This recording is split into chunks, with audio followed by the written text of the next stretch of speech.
The observation deck of Horizon 9 offered the most spectacular view in the station, though few of the researchers ever bothered to look. Kira Lan pressed her forehead against the reinforced glass, letting the cold seep into her skin as she gazed at the swirling gas clouds of the UR-7 star system. The year 2487 had brought humanity to the edge of the Proxima Empire. But the 19-year-old sometimes felt they'd left their humanity somewhere back on Earth. Contemplating the void again? Her father's voice carried a gentle teasing tone as he approached. Maintenance toolkit swinging from his belt. Kira didn't turn. Just wondering what's out there that we haven't named yet. Jax Lan chuckled, the sound echoing in the empty observation deck. You and your languages. The station commander thinks you should be in the communications division instead of wasting time helping your old man fix air recyclers. I'm not wasting time, Kira replied, finally turning from the view. Her features reflected her mixed heritage. Her father's East Asian ancestry blended with her mother's Nordic genes, giving her a distinctive appearance that had always made her feel like an outsider, even among the diverse crew of Horizon 9. Besides, communications only deals with human languages. I'm more interested in others. Her father's smile faded slightly. You've been sneaking into the xenolinguistics lab again, haven't you? Kira shrugged, neither confirming nor denying. Her unofficial education in non-human communication patterns was something of an open secret between them. What Jax didn't know was how far his daughter had gone in her studies, particularly with the experimental translation algorithms she'd modified to process potential non-carbon-based communication. Just be careful, he said, squeezing her shoulder. Chief Science Officer Vaylor runs a tight operation down there. He's not known for his patience with unauthorized personnel. He's not known for his patience with authorized personnel either, Kira muttered. The station-wide communication system crackled to life, interrupting their conversation. Attention all personnel. Level 3 security protocols initiated in Research Wing C. This is not a drill. Repeat, this is not a drill. Jax's personal comm unit buzzed immediately. He glanced at it, his expression darkening. I need to get to environmental control. The containment fields are fluctuating. What's happening? Kira asked, sudden concern washing over her. Nothing you need to worry about, he replied too quickly. Just stay in the civilian quarters until the all clear. But Kira had already seen the message on his comm screen. Specimen SH-7 containment breach. The Shadowhawk was loose. Kira knew she should have headed straight to the civilian quarters as instructed. Instead, she found herself moving through the lesser-used maintenance corridors, toward Research Wing C. Her father would be furious if he knew, but something pulled her forward. Curiosity, perhaps, or something deeper she couldn't name. The Shadowhawk was the most closely guarded research subject on Horizon 9. Kira had only seen glimpses of data about the interdimensional predator that had been captured 3 months ago near the quantum rift. The creature defied conventional physics, capable of phasing through solid matter and generating energy bursts that could disable even the most sophisticated technology. As she neared the research wing, the sound of boots on metal flooring made her duck into a recessed maintenance panel. A security team ran past, plasma nets and stun rifles at the ready. It phased through the primary containment field, one of them was saying. Dr. Vaylor says the backup ion trap should have held it, but it didn't, another finished grimly. The damn thing is adapting. Once they passed, Kira slipped out and continued forward, heart pounding. The corridor ahead showed signs of damage, scorched metal plates on the walls and ceiling, emergency lights flickering. Whatever had happened, it was violent. She paused at a junction, checking the station schematic displayed on a nearby emergency terminal. The main laboratory where the Shadowhawk had been contained was 2 levels down. If she wanted to see what was happening, she'd need to... A distant, resonant sound stopped her thoughts cold. Not quite a roar, not quite a scream, something between the two that seemed to vibrate through the metal of the station itself. The hair on her arms stood on end. Whatever made that sound wasn't anything she'd heard before. The security channel on the emergency terminal flickered with activity. Kira quickly accessed it, using one of her father's maintenance codes. Containment failure in sections 12 through 17. All personnel evacuate immediately. Security teams converging on last known position near Central Hub. A different voice cut in, authoritative and clipped. This is Chief Science Officer Vaylor. The specimen must not be harmed. I repeat, non-lethal measures only. This is a priceless research subject. Kira bit her lip, considering her options. The Central Hub wasn't far, but it would be crawling with security.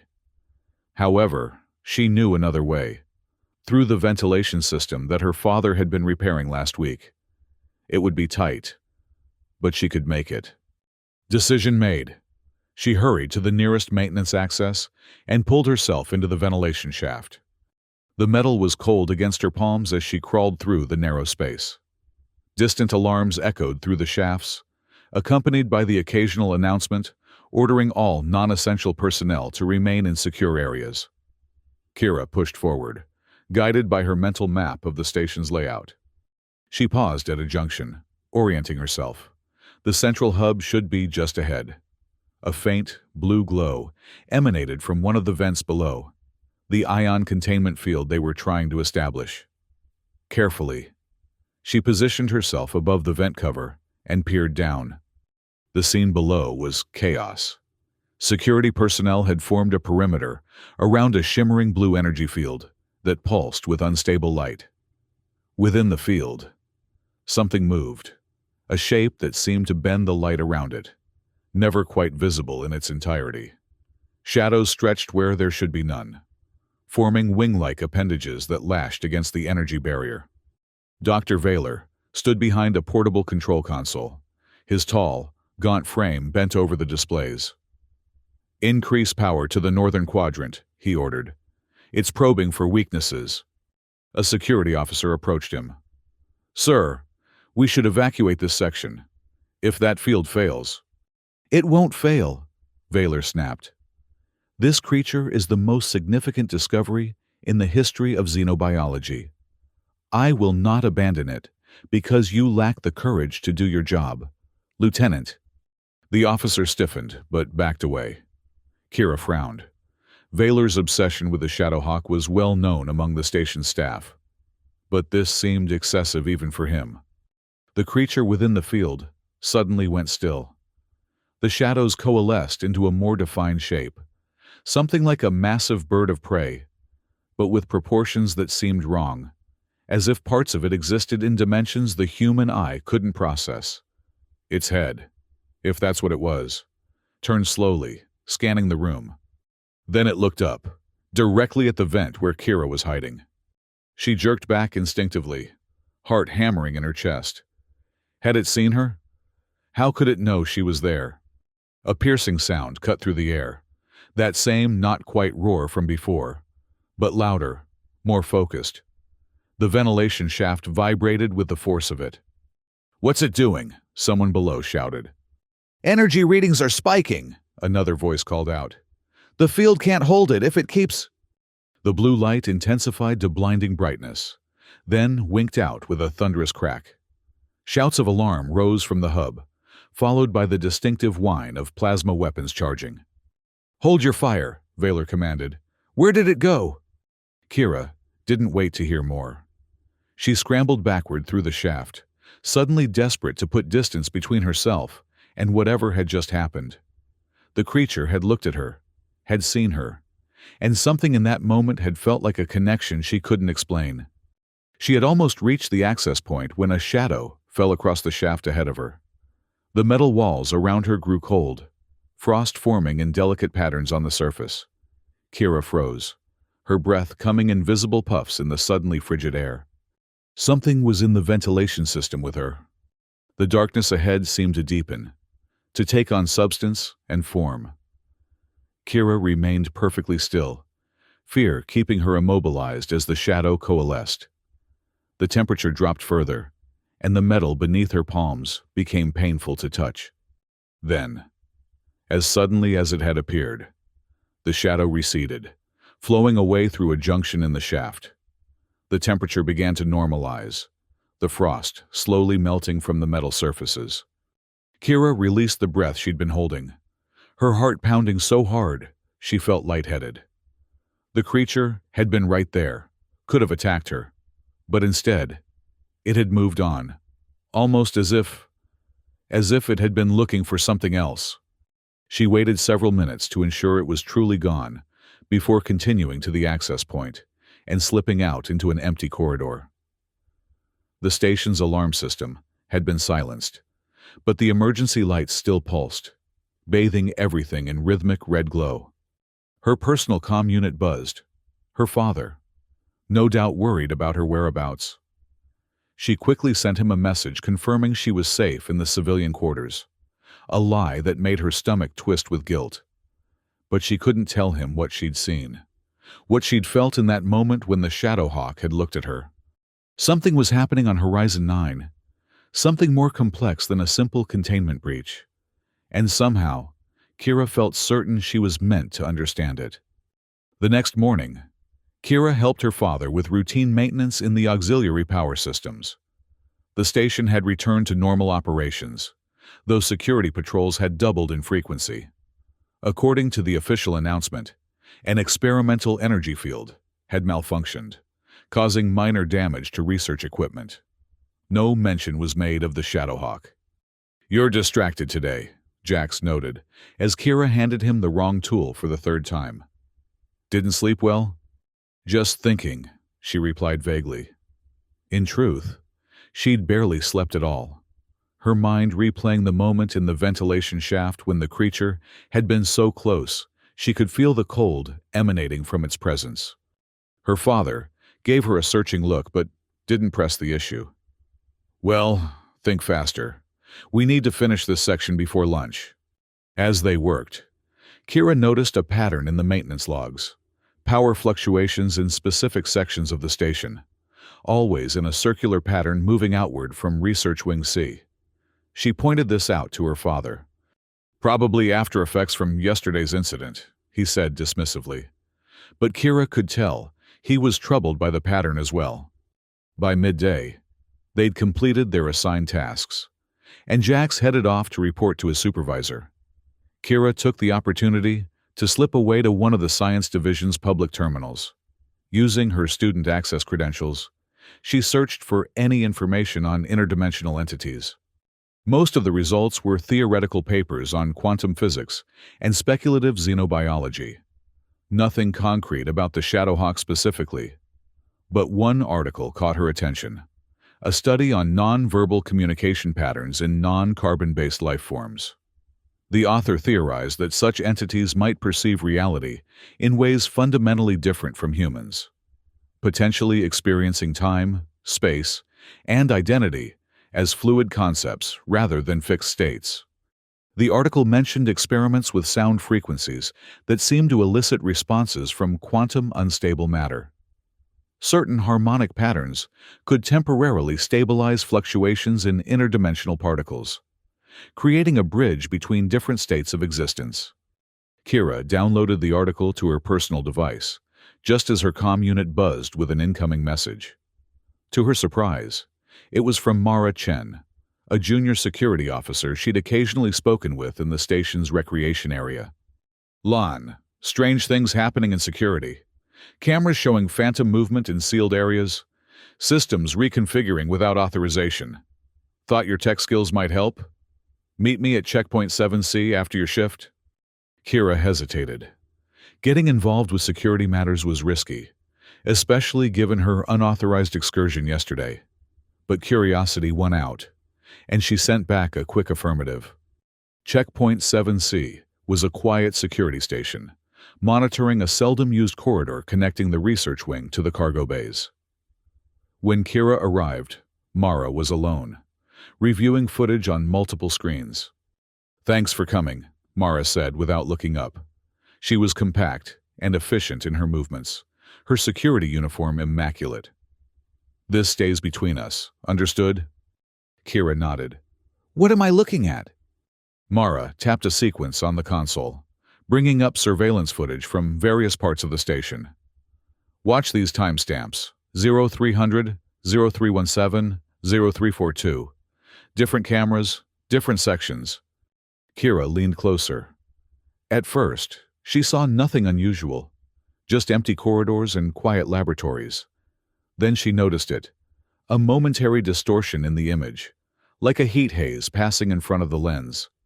The distortion appeared in each footage segment, moving from one camera to the next in a clear pattern. It's searching, Kira murmured. Mara looked at her sharply. Searching for what? I don't know. But that's not random movement. It's methodical. Kira pointed to the sequence.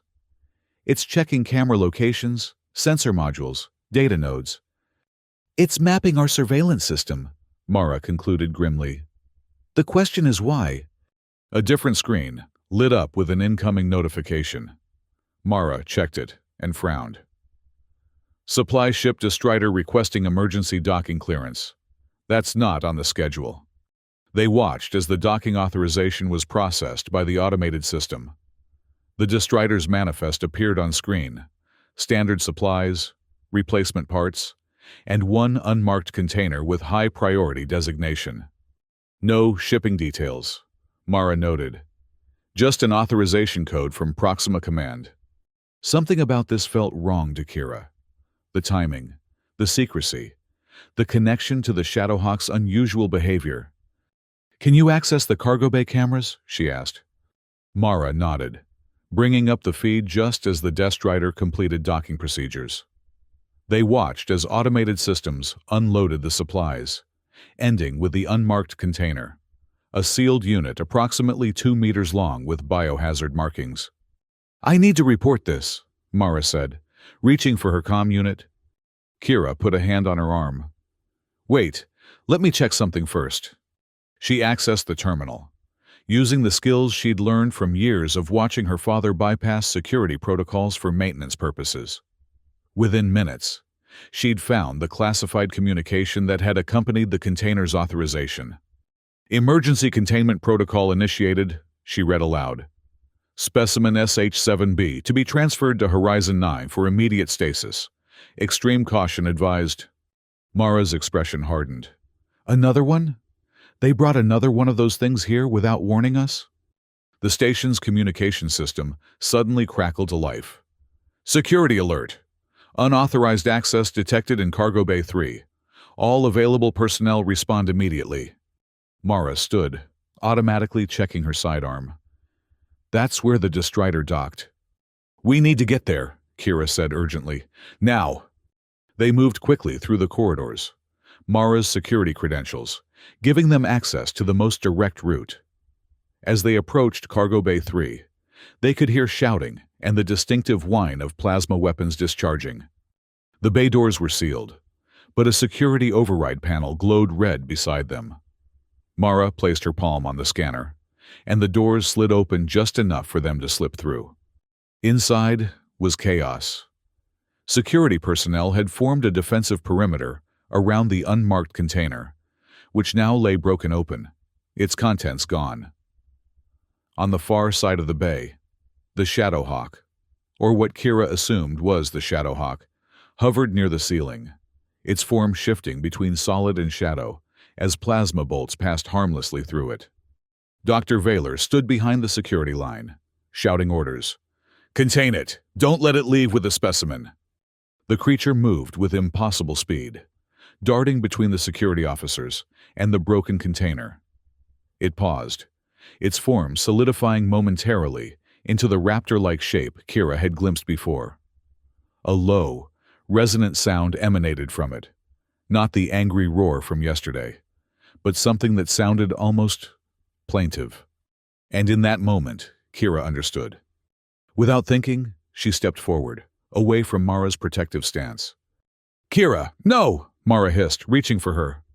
But Kira was already moving into the open space of the cargo bay. Her eyes fixed on the creature above. The security team hadn't noticed her yet. Their attention focused on the Shadowhawk as it twisted and turned, avoiding their attempts to ensnare it. The creature suddenly went still, its attention shifting to Kira. The shadowy form seemed to contract, becoming more defined, more present in this reality. It descended slowly until it hovered just meters above the floor, directly in front of her. Now the security team noticed her, voices rising in alarm. "Civilian in the containment zone! Get her out of there! Hold your fire!" Kira barely heard them. She was focused entirely on the being before her, its form shifting and flowing like liquid darkness.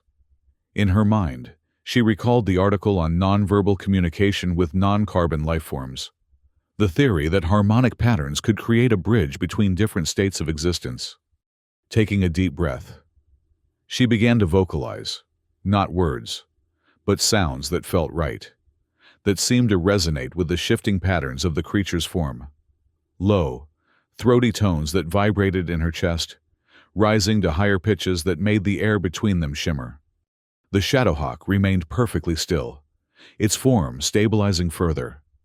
The temperature around them dropped precipitously, frost forming on the metal floor in intricate patterns that spread outward from where the creature hovered.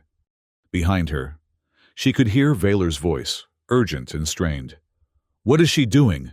Get her away from it immediately!" But no one moved. They were all watching, transfixed, as Kira continued her improvised communication. The patterns in the frost began to change, forming shapes that resembled the sound waves of her vocalizations. The creature was responding, mirroring her attempt at connection. Emboldened, Kira changed her tones, adding complexity to the sounds. The Shadowhawk's form shifted in response, the darkness coalescing into more defined features: a sleek body, powerful limbs, a head with no visible eyes yet somehow radiating awareness. And then, it made a sound of its own, a harmonic resonance that seemed to bypass her ears and vibrate directly in her mind. Within that sound, she felt rather than heard a concept, a designation, an identity. Anthera. The name came to her with absolute clarity, as if she'd always known it. This wasn't just a specimen, a research subject, a Shadowhawk. This was Anthera, a being with an identity as distinct and real as her own. "Anthera," she whispered aloud. The creature went completely still. The shadows that had been continuously flowing around its form settled into a fixed shape, solid and present in a way it hadn't been before. The cargo bay fell silent, everyone frozen in disbelief at what they were witnessing. Anthera lowered its head until it was level with Kira's face. This close, she could see that what had appeared as featureless shadow actually contained intricate patterns, like circuits made of darkness. There was intelligence in those patterns, awareness and purpose. And fear. The realization hit her with startling clarity. Anthera wasn't attacking the station. It was searching, desperately, for something precious that had been taken. Kira turned slowly, her eyes finding the broken container. "It's in there," she said, her voice carrying in the silent bay. "Whatever you brought here, it belongs to Anthera." Dr. Vaylor stepped forward, his face tight with anger and something else, fascination. "That's impossible. The specimen we retrieved from the quantum rift was in embryonic form. It couldn't possibly—" "An embryo," Kira interrupted, understanding blooming. "Not just another specimen. Its child." Anthera made another sound, this one unmistakably affirmative, even to the others present. The temperature in the bay dropped further as the creature's agitation grew. "Let me see," Kira said gently, directing her words to Anthera. "Let me help you find it." The creature hesitated, then moved aside, creating a path between Kira and the container. She walked forward slowly, aware of every eye in the cargo bay watching her. When she reached the container, she knelt beside it, examining the interior. The lining was a specialized containment material, designed to hold quantum unstable matter. At first, she saw nothing inside, just the empty chamber. Then she noticed a small access panel at the bottom, sealed with a biometric lock. "This needs authorization," she said, looking back at Dr. Vaylor. "Where is it?" The chief science officer seemed torn between scientific curiosity and institutional protocol. Finally, he approached, each step careful as he moved past Anthera. "This is highly irregular," he muttered as he placed his palm on the scanner. "If anything happens..." The panel slid open, revealing a secondary chamber. Within it floated a small mass of shifting darkness, similar to Anthera, but less defined, more fluid in its movements. The embryonic form of an interdimensional being. Anthera made a sound unlike any Kira had heard before, a soft, melodic sequence that seemed to make the air itself vibrate with emotion. The small mass responded, pulsing with light that wasn't quite visible, more felt than seen. "They're communicating," Kira whispered, fascinated. Dr. Vaylor was watching with undisguised wonder. "Remarkable. I had assumed the smaller specimen was simply an immature form of the same species. I never considered it might be offspring." "That's why Anthera has been searching the station," Kira explained, the pieces falling into place. "It sensed its child was here and was trying to find it." "And the disruptions to our systems?" "It was looking for any information it could find. Cameras, sensors, data nodes. Anything that might lead to the embryo." Anthera moved closer to the container, its form now fully visible, no longer shifting between states. Up close, the creature was even more magnificent, a being of living shadow with patterns of energy flowing through its form like blood through veins. It extended what might have been a limb toward the embryonic form, not quite touching it, but creating a connection that transcended physical contact. The security team had lowered their weapons, watching in amazement as the scene unfolded. Mara had moved to Kira's side, her expression a mixture of disbelief and admiration. "How did you know?" she asked quietly. "How did you know its name?" Kira shook her head. "I didn't. It told me, in its way." She glanced at the frost patterns on the floor, the visual representation of sounds beyond human hearing. "We just weren't listening before." Dr. Vaylor was examining readings on a portable scanner, his scientific mind already racing with the implications. "The harmonic resonance between them is extraordinary. It appears to stabilize their quantum state, allowing them to fully manifest in our dimension." "They need each other," Kira said simply. "Parent and child, maintaining each other's existence across dimensions." Anthera turned its attention to Kira, the patterns within its form shifting in what she somehow understood was gratitude. It made another sound, and this time, Kira felt the meaning directly. "Home, return, together." She nodded, understanding what needed to happen next. "They need to go back. Dr. Vaylor, back through the quantum rift. This isn't their dimension, and they can't stay here indefinitely without harming themselves." The chief science officer's expression fell. "But the research potential. We've barely begun to understand their biology, their method of interdimensional travel." "With respect, sir," Mara interjected, "that thing destroyed our containment fields and bypassed every security measure we have. I don't think containment is an option anymore." Vaylor looked from the security officer to Kira, then to the magnificent being hovering protectively near its offspring. For a moment, scientific ambition warred with ethical responsibility on his face. Finally, he sighed. "You're right. Of course. We'll arrange transport to the quantum rift sector." He turned to Kira. "But I want you there. Whatever connection you've established with this, Anthera. It might be crucial for a safe transition."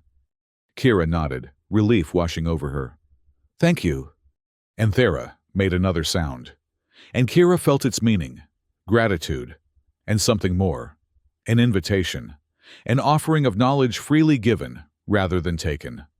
"I think," she said slowly, That Anthera is willing to teach us, if we're willing to learn properly, not through containment, but through communication. Dr. Vaylor's eyes widened at the implication.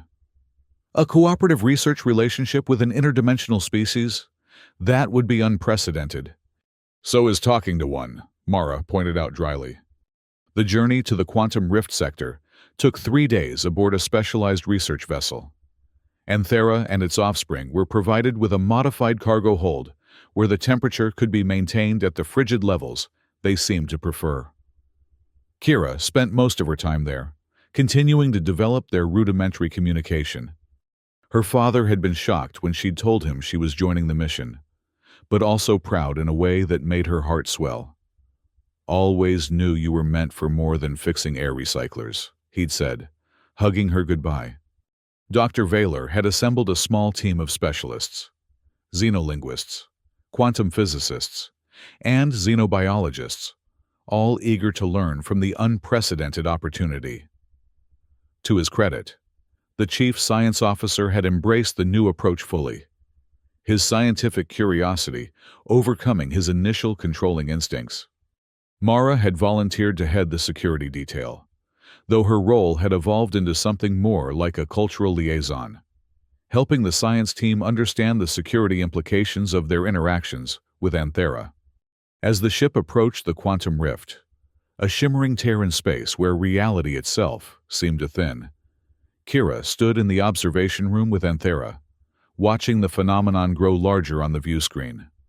"Is that home for you?" she asked, not expecting a verbal answer, but reaching out with her mind as she'd learned to do. The response came as a complex impression. Not home exactly, but a passage. A connection between states of being that humans perceived as separate dimensions. Anthera's true home existed in a state of quantum flux. Neither fully here nor there, but somewhere in between. A concept Kira struggled to grasp with her three-dimensional understanding. "Will we see you again?" she asked, surprised by the sadness she felt at the thought of saying goodbye. Anthera's form shifted, the patterns within it forming new configurations that Kira had come to recognize as expressions of emotion. This pattern conveyed possibility, potential futures branching out like rivers from a common source. Dr. Vaylor entered the observation room, his excitement barely contained. "We're in position. The rift's quantum signature matches the readings we took when Anthera first appeared. Conditions are optimal for transition." Kira nodded, then turned back to Anthera. "It's time." They proceeded to the specialized airlock that had been modified to open directly toward the rift. The embryonic offspring, now contained in a portable quantum-stable field that Anthera could easily carry, pulsed with what Kira had come to recognize as anticipation. The science team made final adjustments to their recording equipment, eager to document every aspect of the transition. Mara supervised the security protocols, though they seemed almost ceremonial now. No one believed Anthera posed any threat. As the airlock prepared to cycle, Dr. Vaylor approached Kira. "This is a historic moment," he said quietly. "The first peaceful contact and cooperation with an interdimensional species. Your contribution has been invaluable." "I just listened," Kira replied. "That's all any of us had to do." The airlock warning sounded, and the outer door began to open. Beyond it, the quantum rift shimmered like a heat haze in space, colors that had no names in human language rippling across its surface. Anthera moved forward, the embryonic offspring secure in its grasp. At the threshold, it paused and turned back toward Kira. The patterns within its form shifted rapidly, conveying a message more complex than any they'd shared before. Kira felt the meaning unfold in her mind. Gratitude, respect, and an invitation, knowledge offered freely. A bridge between their kinds that could remain open if humans chose to maintain it. Not through capture or containment, but through mutual exchange and respect. And underlying it all, a gift, an understanding of her own name.